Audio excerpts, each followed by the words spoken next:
I strongly believe in the idea of Christians owning property. The world is better off with Christians in positions of financial strength, and cash flowing property can do just that. My friend Steve has built a substantial real estate portfolio here in New Hampshire, and now he's teaching Christian brothers to do the same. Go to consultingbycurios.com. He's got options where he coaches you through buying your first rental property or done-for-you options for busy people. Again, visit consultingbycurios.com. The link is in the description. So there I was at the annual Kwanzaa celebration. And, I was a little nervous because it was my first Kwanzaa. And so, the leader of the events, the festivities, opens up to the letter from Birmingham jail, which I was excited about because I'm very unfamiliar with the sacred texts of Kwanzaa. But this particular one I had read before because I had to read it in high school because, I live in New England. It's part of required reading there. So I was familiar with it, and I was excited about that. And so, knowing that I was familiar with it, I decided I wanted to, just be as casual as possible. So I reached for, there's the center of the Kwanzaa table, there's a platter of different fruits that are sitting there. And, I knew from Blippi that, the fruit was there to be consumed. It wasn't there just as a decoration. So I felt pretty comfortable reaching for some fruit. And I decided to go with a banana because of the potassium content, of course. And so I reached for the banana, and one of the other Kwanzaa celebrators, he kind of interrupted, which I thought was a tremendous breach of etiquette. And he told me, "Hey, yo, it's not time to be eating that, yo."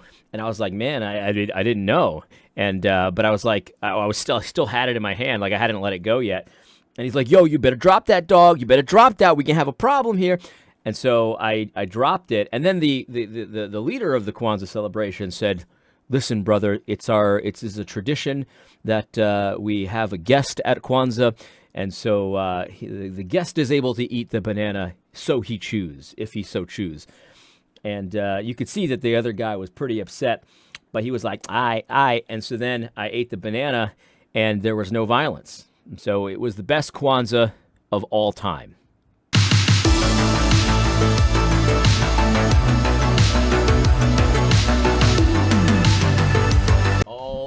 All right. First video of 2025. Man, I am brimming with positivity for 2025. I'm a pretty optimistic person in general, as you all know. But, there's something in the air, man. There really is something in the air. I feel really good about 2025, not only for the YouTube channel, of course, but also just in general. Business. I talk to a lot of CEOs in my job, and it's been doldrums for a couple years. But I'm starting to sense a lot of positivity amongst the CEOs I talk to, which is great. So hopefully this year goes well for you as well. I want to start off with a positive video. So hopefully you don't click off. But I saw this article written by my friend John Harris.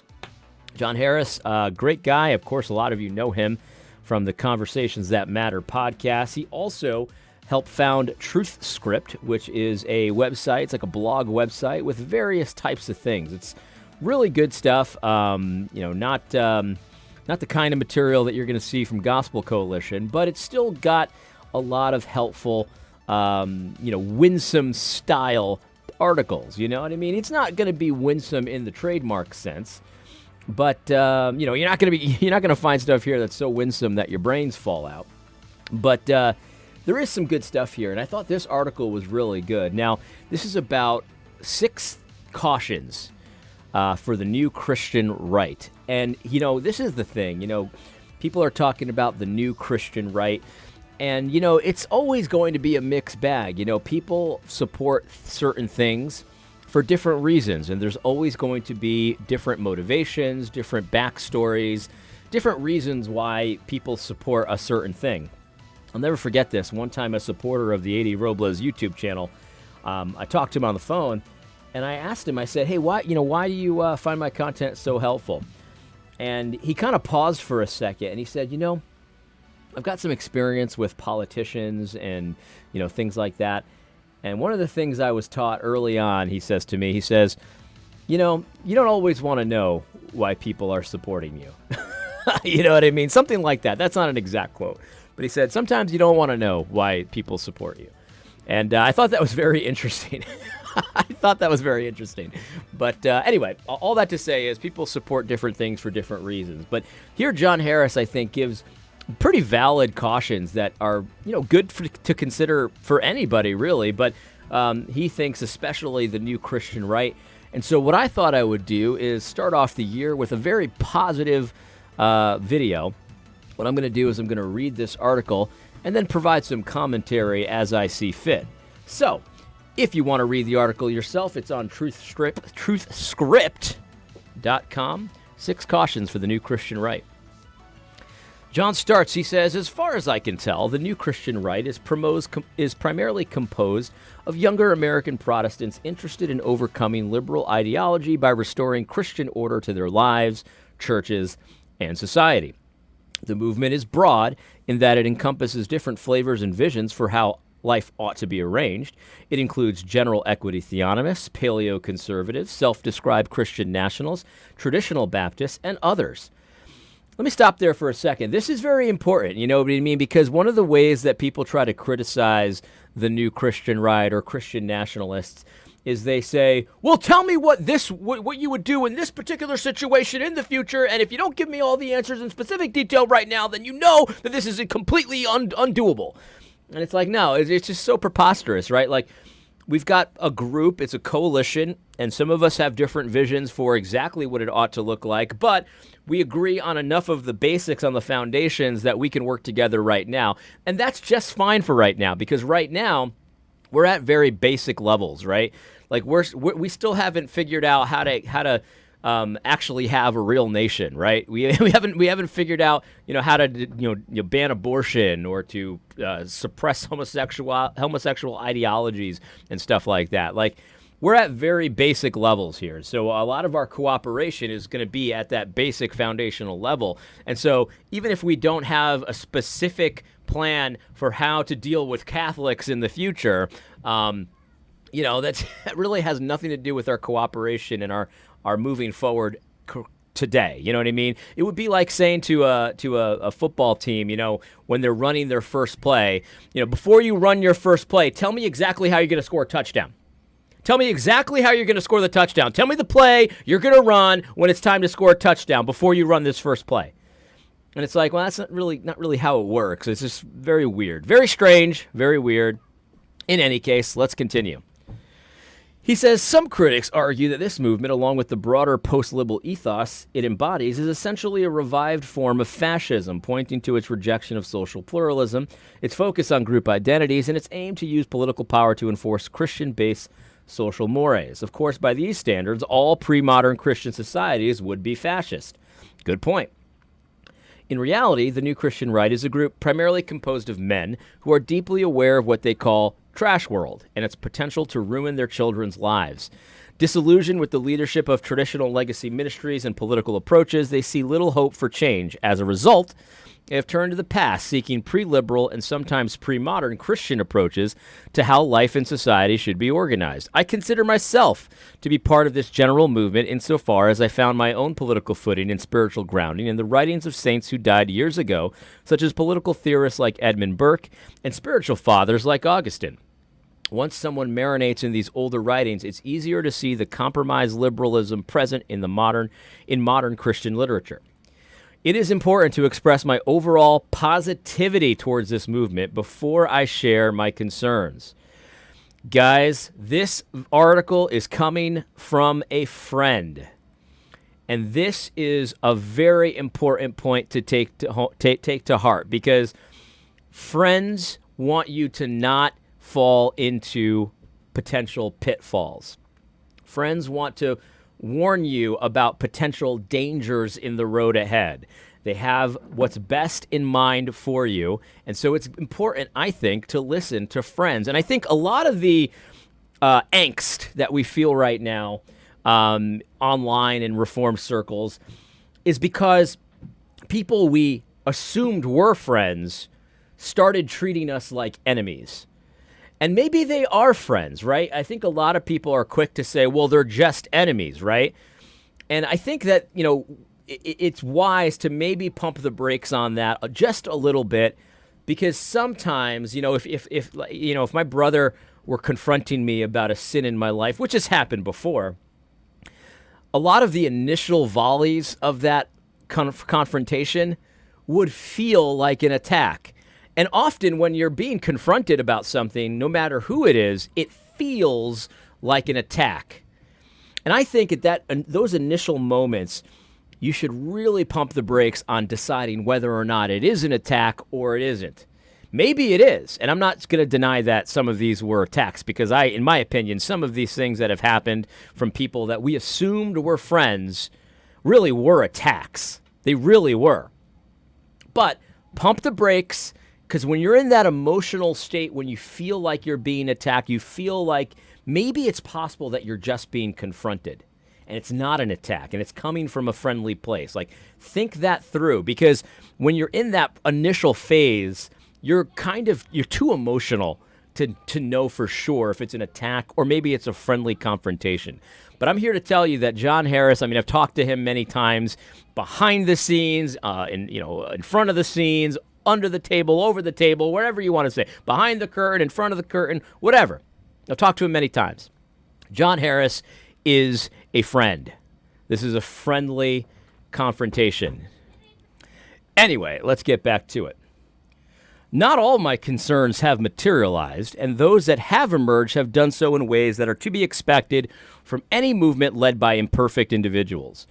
I am far from perfect. Yes, John, you are far from perfect. Back to the article. And so are my Christian brothers who are working to understand and challenge the decadence, idolatry, and perversion of trash world. Still, I hope and pray that we maintain humble enough to self-reflect and avoid the pitfalls that can scuttle any movement. If my work on social justice in the church has taught me anything, it is that the older generations who control legacy ministries often struggle to receive input, admit mistakes, and apologize for egregious wrongs. If the leaders of the new Christian right are to truly replace them, they must not repeat the same error. We must stand together and guard our flanks against spiritual attacks. This is also such a key point. One of the things that has, I'm not black-pilled, guys. I'm not black-pilled. But one of the things that has bothered me the most, you might say it's concerned me, or maybe even troubled me with an official trademark logo. But one of the things that has disillusioned me so much in the previous 3 months, and again, I'm white-pilled, guys, but one of the things that has really disillusioned me is the insistence that you were right even when you were obviously and apparently wrong. I've had numerous text message exchanges with various people when they were clearly in the wrong, and to see the way that they've maneuvered the conversations and the way that they have twisted my own words, even though I took pains to try to explain in a very careful and calm kind of a way so that they were still right and they had nothing to apologize for, has been absolutely, it's egregious, and it's been really shocking to me. And it's stupid things. Like, it's stupid things to lie about. And it's just very, very strange, right? All it would have taken to put a stop to all of this was simple apologies, simple walkbacks, and you didn't even have to walk back the entire thing. You could have said, hey, I'm still concerned, I'm still this, I'm still that, but we made a couple mistakes. We made a few mistakes. You know what I mean? That's all it would have taken, and all this goodwill would have still been there. But this insistence that I could do it's almost as if I can do no wrong. That was a big eye-opener for me. And so John's point here is exactly correct. We cannot allow ourselves to be put in that position, which is why I appreciate so much people on our side of this that have made small mistakes or maybe small errors and things like that. And they've taken the time to say, you know what, I shouldn't have said that. Even though it wasn't a big deal from my view. From my view, it was just no big deal. I mean, you were quoting a movie. Who cares? But even the small things, just to be willing to say, yeah, if I could take that back, I would. I shouldn't have said that. it came from a bad place. That was wrong. That's so important. That's so important. You've got to be willing to own L's when you have them. You've got to be. It's as simple as that. And so I love this. This is great. I hope all of my YouTube viewers listen to this article and really take it to heart and really consider it, because it's very important. Here's his first concern. Do not repay evil for evil, Romans 12:17. Figures on the new Christian right are subject to many unfair attacks, including from people they have looked up to in legacy ministries. In response, it's easy to build resentment, lash out, and throw out the baby with the bathwater. Jesus had many harsh things to say to the Pharisees, but he never sinned against them, nor did he reinforce the Romans' authority by manipulating situations so they would be in trouble with the authorities. His opposition was driven by a love for God and others. During his earthly ministry, he only warned people about their false teachings and exposed their hypocrisy when they tried to undermine the good he was doing. He did not trade petty personal taunts or showcase any vain sensitivity over his own reputation.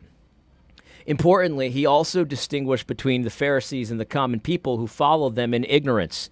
In the same way, there are many Christians with liberal viewpoints who, despite differences, still offer valuable insights on certain issues. There are times when I have even encouraged children with negligent parents to look for the positive qualities in them rather than completely dismissing everything about them.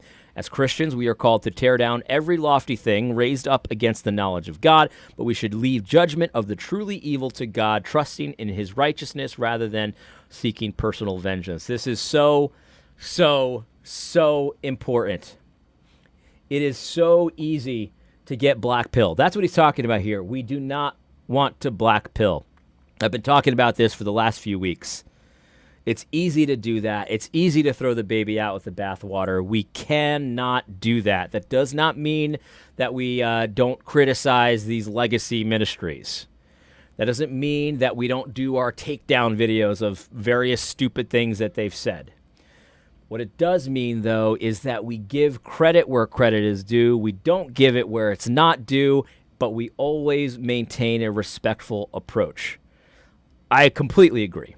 Not to mention the fact that he makes a great point about distinguishing between the followers of the Pharisees and the Pharisees.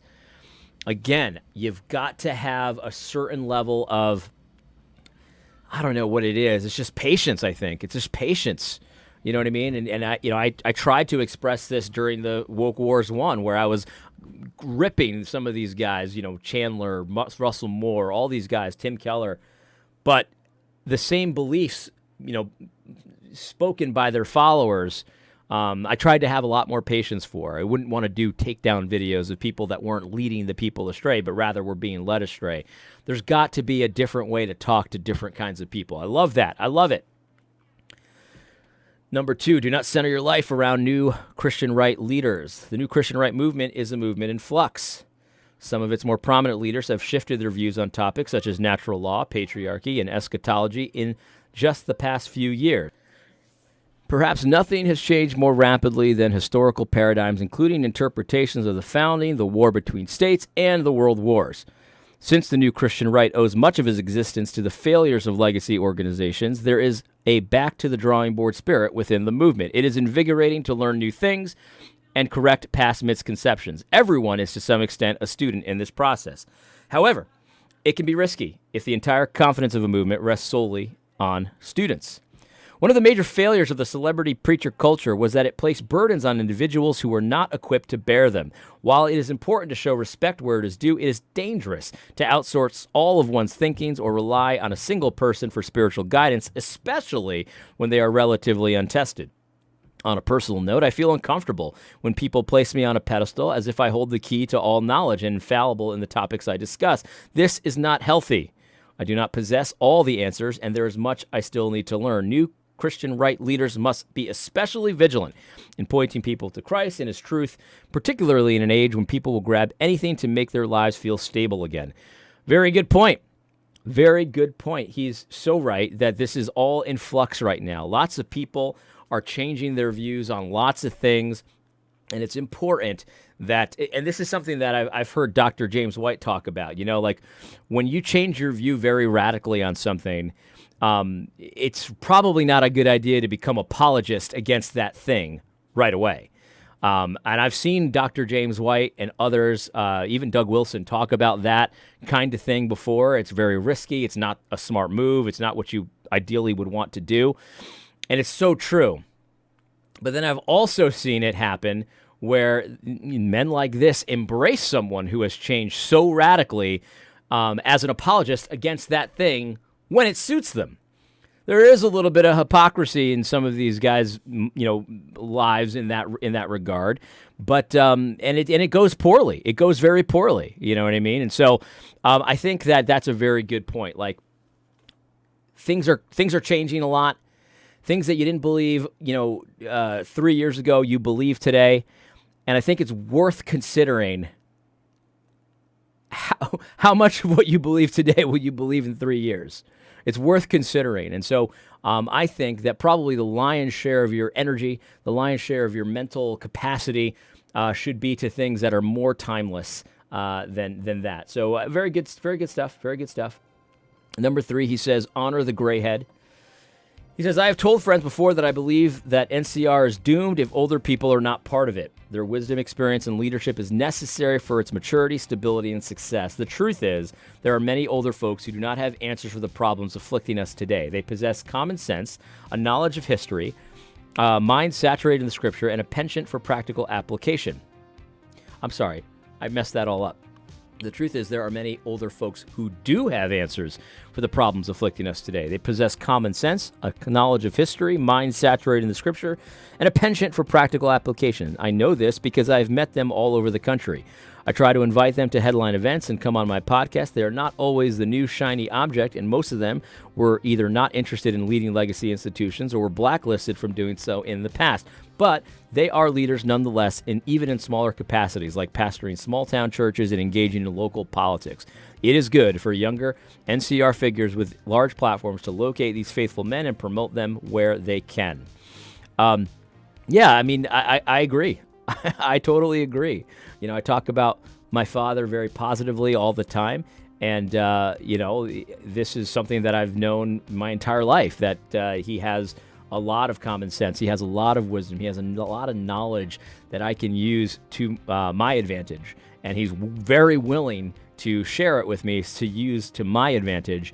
We cannot reject the older people. We just can't do it. They have so much value to what they say and what they've experienced and what they do, that we need to find these people, and we need to talk to these people and glean from them as much as we can. That does not mean that every gray head is going to have great things to say. Does not mean that we just have to obey everything that they say. Like I've said this many times, like my relationship with my father has changed over the years, right? When I was younger, I owed him perfect obedience, right? He told me to clean my room. I better go clean my room. Now that I'm older, I still owe him respect. I still have to defer to him in certain things. But when he gives me advice now, I don't have to necessarily take it to be respecting him. I mean, I really should consider it, and I should honestly consider it. And if I'm going to go against his advice, I better have some good reasons, right? But if he tells me that, hey, it's not such a good idea to buy this house, I don't think so, and I decide that I am going to buy this house, I don't owe him the perfect obedience that I owed him before. I'm an adult too, you know what I mean? And so there's a difference in the relationship as you grow older, but this is a principle that will not change. I absolutely love it. John, this is definitely a possible pitfall, and I completely agree with this warning. He goes on, number 4, beware of ideology. Ideology is particularly appealing to those who feel rootless. It takes something transient or contingent, such as a pleasurable experience or an abstract ideal like equality, and frames it as the key to understanding the entire universe. In doing so, it reduces the complexity of life into a rigid system that attempts to explain all human action. In Christianity and social justice, religions and conflict, I argue that social justice is inherently ideological. However, it is not the only such ideology. When Christians discuss cage-stage Calvinists, they are essentially talking about an ideological impulse. For the cage-stage Calvinists, everything, every conversation, every issue, every scripture somehow relates to the doctrine of predestination. It becomes the sole issue worth addressing. I have observed similar behavior, especially online, regarding topics like Jewish influence, racism, eschatological views, and feminism. These ideologies are often treated as catch-all explanations for society's ills. Many young people have been somewhat deracinated. Without the stability that comes from rooted faith, a stable family, a defined locality, civic rituals, and the collective memory associated with these, it is easy to fall into the trap of simplistic, one-dimensional explanations for the problems we face. While feminism, for example, certainly plays a role in the decline of traditional gender roles, it cannot fully account for things such as outsourcing, inflation, which have multiple contributing factors. The allure of ideology also appeals to our sense of pride. People can become instant experts on complex subjects by continually blaming the same villains and promoting the same simplistic solutions. This does not mean that certain issues are without cause or consequence, but even in these cases, they do not hold the key to understanding everything. It is crucial for leaders within the new Christian right to set an example of humility. They should avoid quickly latching to new theories, refrain from dismissing conventional explanations merely because they are conventional, and resist adopting beliefs simply because they challenge the liberal establishment. Many things offend the liberal establishment not because they are true, but because they are competing ideologies. The new Christian right must focus on understanding the full range of wise principles, cultivating all the cardinal virtues, and gathering all information available to make informed decisions. Yeah, this is a good one, too. And I think that he talks about the cage stage and how that's an ideological impulse. And he talks about how this happens, especially online. And this is something I've noticed and I've talked about before. And I have an entire video plan to talk about this as well. But I call this sort of an internet-induced form of autism. It is rampant in reform circles, but it's really rampant everywhere online, and I think I know why it happens, right? Because, let's say you're talking with someone about something you really care about, right? Let's say you really care about feminism and the negative consequences of feminism, right? And you're hanging out with your friend and stuff like that. When you're in real life with people, you've got to read social cues, right? And you always get to that point sometimes when there's an issue that you really care about and your friend really doesn't care about, where you kind of read the social cues and you're like, maybe I'm going to take a step back and ask him how he's doing. You know what I mean? This happens to me with simple things like fishing, right? I get all jazzed up about fishing. I'm talking to my friend about fishing, and I could sense he's really not that interested in hearing any more about, the latest lure I got that's slightly better when there's cloud cover than when there's not cloud cover. And then I ask him, what's going on with you? You know what I mean? It kind of tempers you. It doesn't temper your appreciation of fishing, but it tempers how you engage about fishing, right? But when you're online, it's very easy to find people that are just as jazzed up about the new lure that's slightly better when there's cloud cover than when there's not, as you are. And sometimes even more so. And you get into these groups that are just very highly niche, super intense groups about a certain topic, and you get to the point where you kind of think everyone should be like this, and if they're not, then they must be weird or something. And so it's very easy to get this hyper focus where you don't even care about social cues anymore when you're online, and you don't have that when you're in person, when you kind of are tempered with all these things. Things are kind of more even keel in person.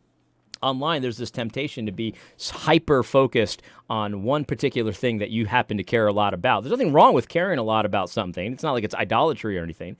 But you have to understand that, not everyone's going to necessarily see what you're seeing or even care. Or they might have another interest that is also related to the topic you're talking about, but it's not the issue that you care about the most. We've all got to watch out for this internet-induced autism. Big problems can come from it. We've seen a ton of that in the last few weeks, especially in reform circles. There's definitely an online reformed, autistic version of reformed theology that has to die. It just has to die.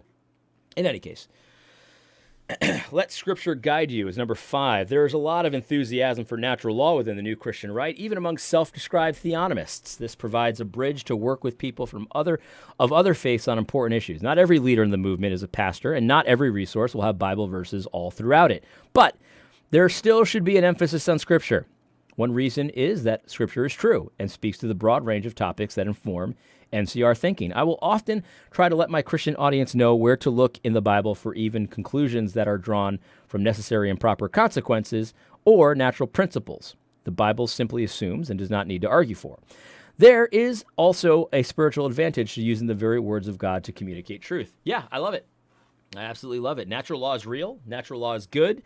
But 100%, Scripture is very important. It has many advantages, and one of them is that it's quite easy to know what the Scripture is saying in comparison to natural law, which has to be interpreted. The Bible has to be interpreted too, but Scripture is a lot more clear. Let's just put it that way, and so it's easier to communicate.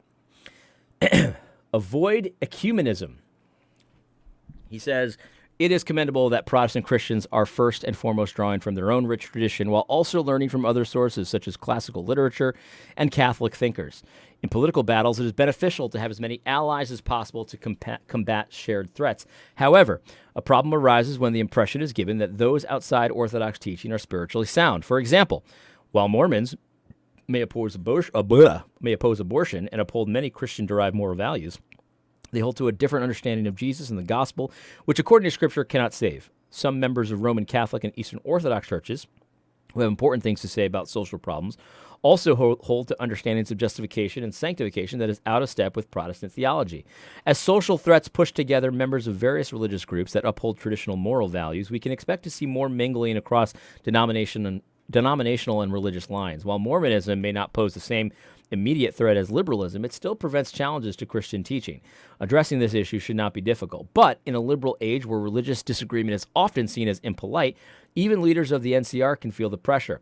The New Christian Right can invite diverse speakers, participants, and strategists to their own events and discussions, but it is crucial that they do not give the impression that agreement on one issue equates to agreement on all issues. As wisdom dictates, there are times when it is important to clearly articulate the differences on fundamental matters so that those with less spiritual discernment do not come away with the wrong impression or adopt dangerous ideas themselves.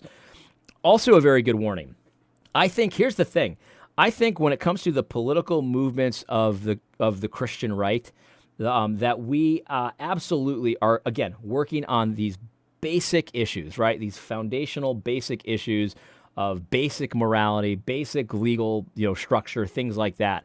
And we absolutely need to collaborate on that kind of stuff. Because even at whether we're Catholic, whether we're Christian, Reformed Christian, I believe Catholics are Christian, you know what I mean? I'm not saying that they're all regenerate, and I'm not saying that Catholic theology is good, but I believe that baptism that they do, small little thing like being baptized into the faith, I think that counts for something. So we can identify them as Christians. But in any case, even if you don't, we can still work with those people on these basic foundations. And I believe that over time, we will come to solutions that make sense for, how to tolerate Catholicism in the United States, stuff like that. And but you got to understand, these are two separate works, right? We've got the ecclesiastical work of figuring out church stuff. And then, of course, we've got political work, figuring out nation stuff. They are connected, of course, but they are separate. They are separate. And so we need to understand them in separate ways, whether they're connected, but they are separate.